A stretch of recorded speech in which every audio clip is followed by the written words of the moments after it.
I bring the friendly greetings of the British people to the people of the British Guyana.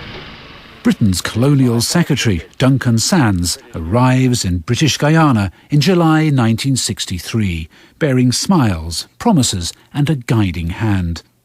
Independence was looming for the South American colony, and he had helped organise a conference in London to smooth the path to statehood.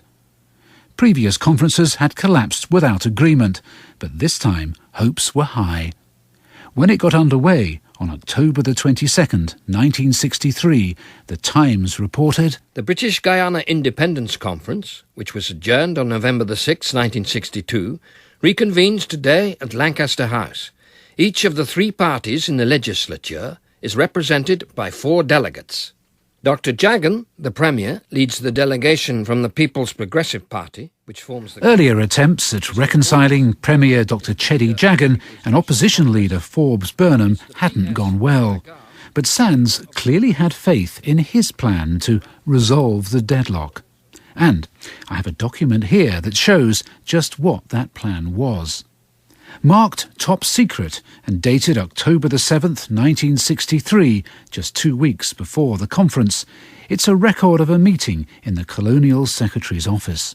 "It was important to ensure, both at the conference and in the meantime, that Dr. Jagan and Mr. Burnham failed to agree either on the terms of reference or on the composition of any good office's commission. It was agreed that when the conference ended in deadlock, the British government would announce the suspension of the Constitution and the resumption of direct rule."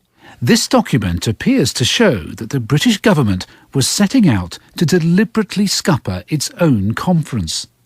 Why invite already fractious political leaders to travel thousands of miles for talks that you've set up to fail? Such a move seems not only pointless, but would also delay independence. This at a time when colonialism had become a dirty word, and Britain was busy shedding most of its remaining vestiges of empire. The explanation for all this must surely lie in what was happening back in British Guyana. The shops were barricaded against looters. Communications virtually ceased. Railway tracks acquired a derelict air as the strike entered its 3rd month. Cars were abandoned. By 1963, the country was in a mess. Violence between descendants of former slaves from Africa and plantation workers from India was intensifying. Voting here tended to be along racial lines, with Indians supporting Prime Minister Cheddi Jagan and Africans opposition leader Forbes Burnham. In April came a general strike. It lasted for 80 days and paralysed the country. The first issue of petrol brought tangled queues to the pumps. Indians and Africans jostled for their ration.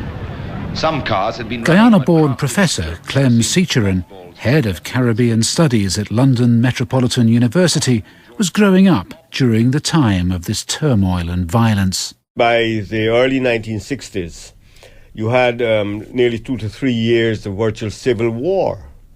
Riots, burning, looting, a general strike. The place was in turmoil.